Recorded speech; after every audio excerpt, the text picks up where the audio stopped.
ಹುಬ್ಬಳ್ಳಿ ಯುವತಿ ಅಂಜಲಿ ಕೊಲೆ ಪ್ರಕರಣಕ್ಕೆ ಮತ್ತೊಂದು ಟ್ವಿಸ್ಟ್ ಸಿಗ್ತಾ ಇದೆ.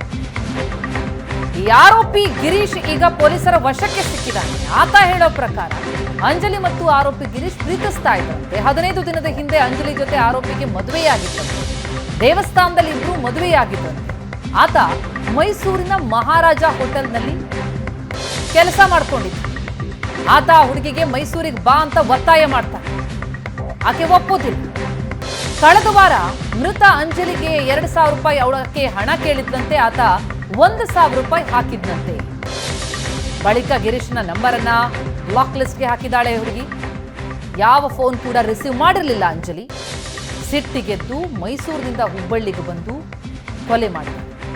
ಬೆಳಗಿನ ಜಾವ 4:30 ಸುಮಾರಿಗೆ ಬಂದು ಅಂಜಲಿ ಮನೆಯೊಳಕ್ಕೆ ನುಗ್ಗಿ ಆಕೆಯನ್ನ ಬರ್ಬರವಾಗಿ ಹತ್ಯೆ ಮಾಡಿದ್ದಾನೆ. ಪಾತಕಿ ಕೊನೆಗೂ ಹಂತಕ ಸಿಕ್ಕು ಬಿದ್ದಿದ್ದಾನೆ. ಒಂದು ಕಡೆಯಿಂದ ಒಂದು ಕಡೆ ತಪ್ಪಿಸ್ಕೊಂಡು ಹೋಗ್ತಾ ಇದ್ದ. ರೈಲಿನಿಂದ ಜಿಗಿದು ಏಟಾಗಿದೆ. ಈಗ ಚಿಕಿತ್ಸೆ ಪಡಿತಾ ಇದ್ದಾನೆ.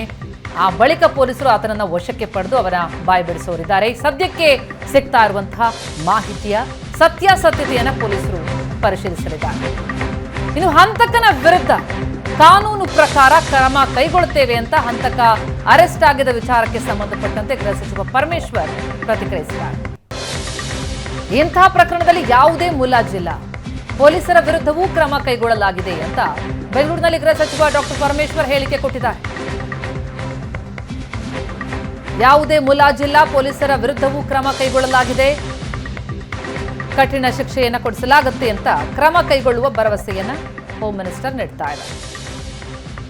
ಅರೆಸ್ಟ್ ಆಗಿದೆ, ಕಾನೂನು ಪ್ರಕಾರ ಏನು ಕಠಿಣವಾದ ಶಿಕ್ಷೆ ಅವರಿಗೆ ಆಗಬೇಕು ಅದನ್ನ ಮಾಡ್ತೇವೆ. ಇದರಲ್ಲಿ ಯಾವ ಮುಲಾಜು ಕೂಡ ಇಲ್ಲ. ಇಂಥ ಮರ್ಡರ್ ಕೇಸ್ಗಳಲ್ಲಿ ಯಾವುದೇ ಮುಲಾಜು ಕೂಡ ಇಲ್ಲ. ಮತ್ತು ಪೊಲೀಸ್ನವ್ರದ್ದು ಲ್ಯಾಬ್ಸ್ ಇದೆ ಅಂತೇಳಿ ಇನ್ಸ್ಪೆಕ್ಟ್ರು ಅವರಿಗೂ ಸಸ್ಪೆಂಡ್ ಮಾಡಿದ್ದಾರೆ. ಈಗಾಗಲೇ ಅವ್ರ ಮೇಲೂ ಕ್ರಮ ತಗೊಂಡಿದ್ದಾರೆ. ಇಮಿಡಿಯೇಟ್ ಆಗಿ ಅವ್ರ ಕ್ರಮ ತಗೋಬೇಕಾಗಿತ್ತು. ಅದರಲ್ಲಿ ಲ್ಯಾಬ್ಸ್ ಆಗಿದೆ ಅಂತ ಹೇಳ್ಬಿಟ್ಟು ಅವರನ್ನು ಕೂಡ ಸಸ್ಪೆಂಡ್ ಮಾಡಿದ್ದೇವೆ. ಮುಂದಿನ ಕಾನೂನು ಪ್ರಕಾರ ಏನು ಕ್ರಮ ತಗೋಬೇಕು ಅದನ್ನ ಮುಂದುವರಿಯುತ್ತೆ. ಇಲ್ಲ, ಅರೆಸ್ಟ್ ಆಗಿದೆ, ಕಾನೂನು ಪ್ರಕಾರ ಏನು